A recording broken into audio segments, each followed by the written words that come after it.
All right, boys, we're in frog mode. Post your frog emojis in the comments. I was gonna film this 1 week surgery update video, and I stepped outside this house, and I have never smelled so many chemicals and whatever they're spraying in the air in my life. I thought it was bad by me in Pennsylvania, but out here in Los Angeles, I guess, with the high population and stuff, they're just bombing people. So maybe I'll go back inside before my headache gets any worse. So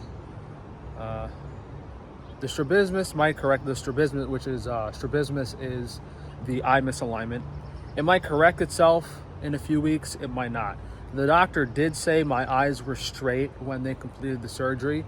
Whether he's telling the truth or not, or trying to keep me optimistic, you know, who knows? I'm assuming he's telling the truth. So there's a chance that the eye alignment will correct itself, but you guys can see I could switch it. If I look with my left eye, my right eye goes out. If I look with my right eye, my left eye goes out. Worst case scenario, we have to get a strabismus surgery in a month or two. And I don't think we're gonna get any other surgeries moving forward. Some of you guys talking about my lips. I wear my retainers, which kind of make them look a little puffy. But I've been feeling better these past few days. When I went to see the doctor on Thursday, in the cab ride on the way back, I got really sick and nauseous and had to lay in bed for 8 hours. But I think that was just the combination of my eyes being dizzy and me being motion sick from the car. So I'm definitely still feeling a little motion sick, a little dizzy. I was supposed to fly back 2 days ago on Thursday. It's now Saturday. So we're staying here a little longer. I don't know if I'm going to go home Tuesday or if I'm going to stay another week and see if it gets any better. But at this point, I might just have to man up and get on the plane. We'll put my phone down, give you guys a little view. Yeah, I should have done this on a nicer day, huh? Should have done it yesterday, or maybe tomorrow's going to be a lot nicer. But maybe we'll film one more video for you guys for the view. Yeah, so we had our 1 week follow-up appointment with the doctor 2 days ago on Thursday. And he said, you know, it's still a few weeks of recovering and healing to see how things turned out. But the surgery went extremely successfully, just about as good as it could have. And I can't say enough about the difference in demeanor between the first surgeon who messed up my eyes in the first place, Dr. Taban. Just the overall attitude and how everyone around him acted. And Dr. Raymond Douglas, who did this surgery, has a team of excellent, smart, kind, experienced people working with him. I'm convinced he is the best eye doctor in the business. However, he is more on the reconstruction side, and he does more fixing as opposed to actual plastics, like initial plastic surgeries, which means that he sees a lot more of what can go wrong, and they're very conservative and smart about what procedures they recommend certain people to do. So I forgot the Indian guy's name, but I didn't actually see Dr. Douglas last Thursday. The guy's really busy. I saw his like, I guess maybe his second in command or one of his assistant doctors, who is also a very experienced surgeon who does a lot of reconstruction stuff. And I didn't actually realize how many of these surgeries they did. They do hundreds and hundreds of these reconstruction surgeries every year. But what's crazy is that him and there's maybe only one or two other people that do this type of reconstruction, but he is by far the most experienced. I'm pretty sure, well, I'm not pretty sure, Dr. Douglas does the most amount of orbital reconstruction surgeries out of any surgeon in the United States. He is by far the most experienced, and he has seen the most cases. That is unquestionable. So his main marketing thing is for like thyroid eye disease, Graves' disease. That they're very experienced with decompressions in general. So like obviously I should have gone to this guy in the first place, but you know, there was no one better to fix this. And I'm confident that he basically returned my eyes to as good as a state as they could be. Of course, I'm not going to look like I did originally, because you know he just reversed the decompression. You know, there were several other procedures that were done to me that may or may not have to be fixed down the line. But I think the main dizziness and issues I'm experiencing now are due to the eye misalignment. So that's the main thing we're hoping is going to get better. There has been a slight pressure in my eye area in my head, which has also slowly been getting better, and it is pretty much completely gone. But yeah, I still get really seasick and nauseous and dizzy when I try to walk around or anything.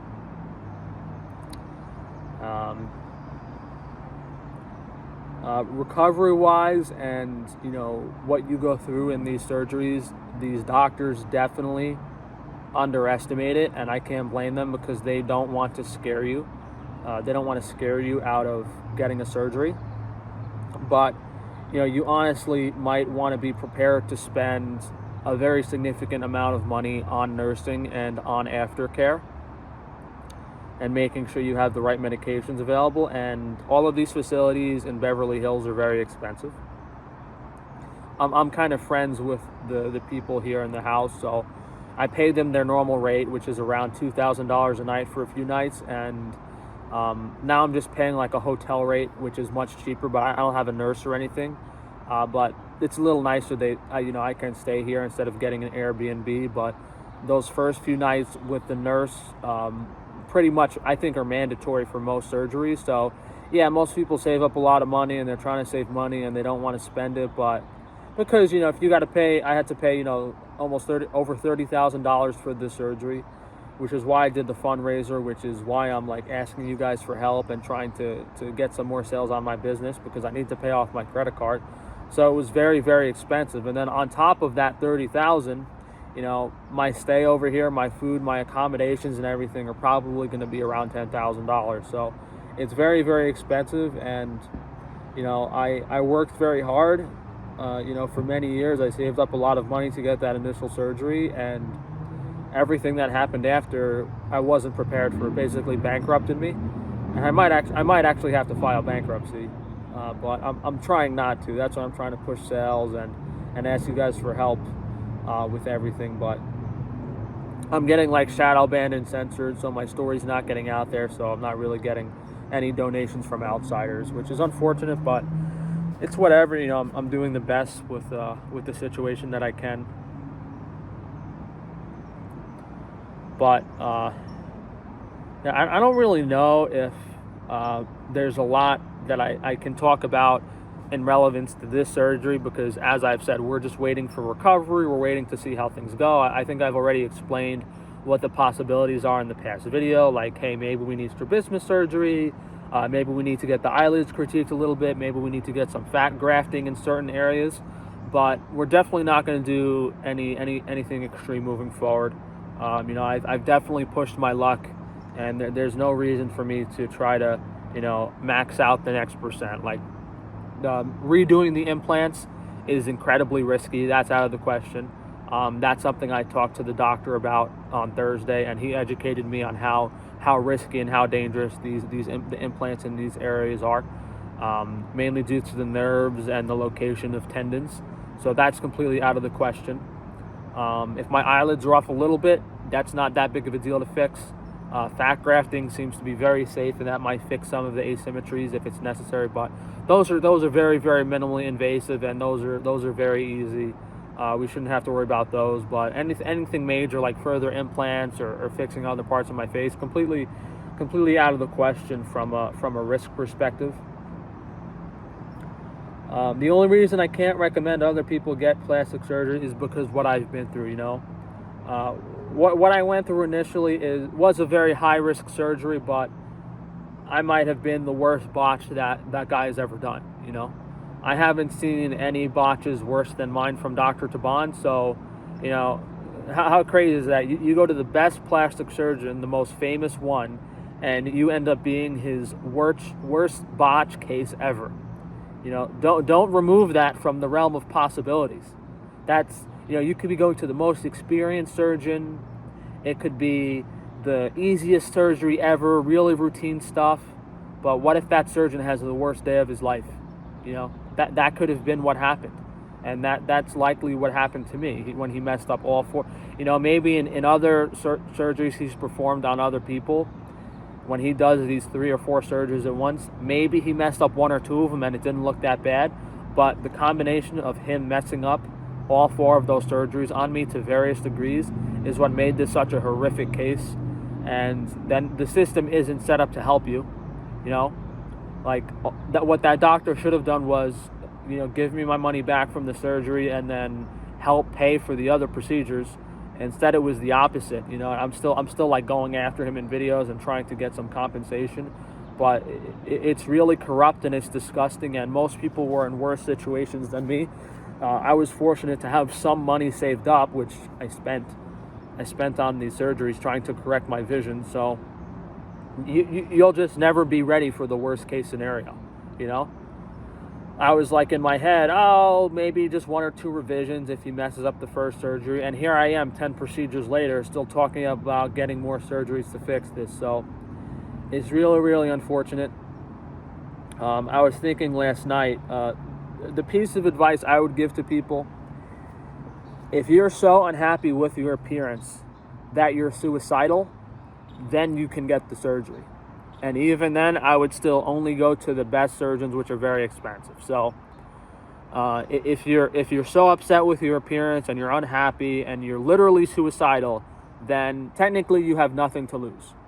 That's the way I look at it. And going into that first surgery, I was kind of in that mental state where it's like, all right, what's the worst case scenario? I'm very unhappy anyway, so can it really get worse?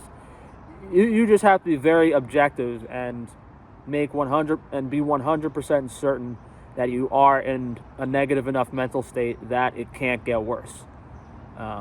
That's where you have to be, in my mind, to go through some of these surgeries that have such high risks. Now, I don't know, or I'm not aware of Dr. Douglas or anyone he works with that have botched people as badly as I've seen Dr. Taban. And he also works with Dr. Masri, who does more of the cosmetic side of things. So Dr. Douglas does like the orbital stuff, the reconstructions, the decompressions, and then if there's any sort of like plastic surgery element or some aesthetic stuff, Dr. Masri works on that end. But I want to emphasize that these are the guys, and this group of surgeons are the ones that are fixing all of the mistakes of these other surgeons. And some of this stuff is really high risk. And when you're going into this, you have to understand that if you did have a botched surgery, that it's very, very uncertain. These guys don't want to guarantee results, and they only want to work with people that are very open-minded and understand the gravity of the situation. Like, you know, this first surgeon messed you up really badly, and we honestly don't know how it's going to be until we go in there and try to fix it. So, you know, they're the only guys that know how to deal with this type of stuff. And, you know, you got unlucky the first time you rolled the dice, so, you know, I guess you got to roll them again and see if you can get a little luckier. So I think in my scenario, it was like the opposite. Like, I got super unlucky on the first procedure. I got really horrifically botched, and then I lucked out in a sense that the botch was very easy to correct and fix. You know, the procedure was very smooth. It went very easy, and they were able to reverse the problem of the decompression being overdone. Now, was that initial set of procedures what I should have gotten done? Like everything besides the medial decompression, maybe. Like maybe if he did a slight lateral decompression and then the other aesthetic stuff, you know, I think that's pretty close to an ideal outcome for me. I think it might be much less risky to do everything besides the decompression first, and then if you think you really need a decompression, just to do a lateral decompression. But yeah, I guess for any of you guys that are curious, I would have probably gone to Dr. Douglas to get a lateral decompression, and then after getting the lateral decompression, I would have gone to Dr. Masri to do some aesthetic stuff with the eyelids. I still kind of have, like right now, my eyes are kind of like I guess the results after this reconstruction might be what I was going for somewhat initially. So I can't confidently say that getting supraorbital and infraorbital implants would have been an alternative, because like that upper eye area, there's too many nerves really and putting implants up there is very risky. Even down here, it's just very risky with all the nerves and stuff. So all I can say is that the doctors and the team that Dr. Raymond Douglas has is like above and beyond, and it's not even comparable to Dr. Tabana, the first surgeon I had. I don't want this video to be too long, but I guess I'll touch briefly on these Looksmaxers and these influencers. I don't really know what that word means. It just seems like a bunch of random guys that are pretending to be good looking. like in my mind, if someone asked me what a Looksmaxer was, I'd be like, oh, those are just some weird dudes that use filters and weird camera angles and pretend to be good looking on TikTok. Like, that's in my mind what these Looksmaxers are, because none of them have actually gone through any surgeries or any procedures or have any real world experience or understanding in anything relative to Looksmaxing, which, you know, in order to be an attractive person, you know, there's elements of diet and exercise and plastic surgery, and none of these guys have any experience in any of those fields. You know, you would assume you'd want to go to like the smartest guy in health and nutrition and the smartest guy in plastic surgery. So to me, what I've been through and everything I've experienced makes these guys look like a bunch of fucking idiots, and I would never take any advice from them. But if I had to recommend or suggest surgery and things in general, you know, hopefully your eye area is good enough that you don't have to touch it, because you have to be a complete suicidal nut job to go into a surgery that has a risk of going blind. Like, it's so crazy to risk your vision compared to all of anything else you could do on your face. Like, that's the big wild card. Like, that's the big outlier. The main crazy factor in all the eye procedures is, oh yeah, by the way, you can go blind. So if there's any other element of your face you can fix, whether it's your jaw, your lips, your nose, I would absolutely do everything else before even touching your eye area. And then when you do, because of the risk of those procedures, you definitely want to go to the best guys in the business and spend whatever amount of money you have to. And I guess I'll touch on it briefly. The orbital box osteotomy, the Lefort 19, these ridiculous procedures. There's only one simple thing to kind of debunk those is, you know, you're breaking someone's face and moving parts of it. You know, you can't do the whole face. All right, it's not realistic or natural or anything that's going to look good.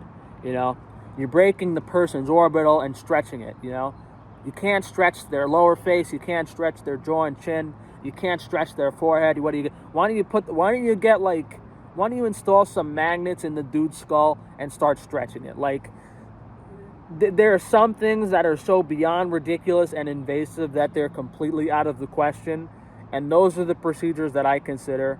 And I believe that, you know, you have to work with some degree with what God gave you, and you have to try to make your features complement your face as good as possible. So I was in a weird spot where the only thing I really needed done that could be fixed in any capacity was my eye area. And I got a little unlucky at first, but I think he did an excellent job of fixing it. I think I'm going to be a lot happier and look a lot better as soon as we fix the frog emojis in the chat.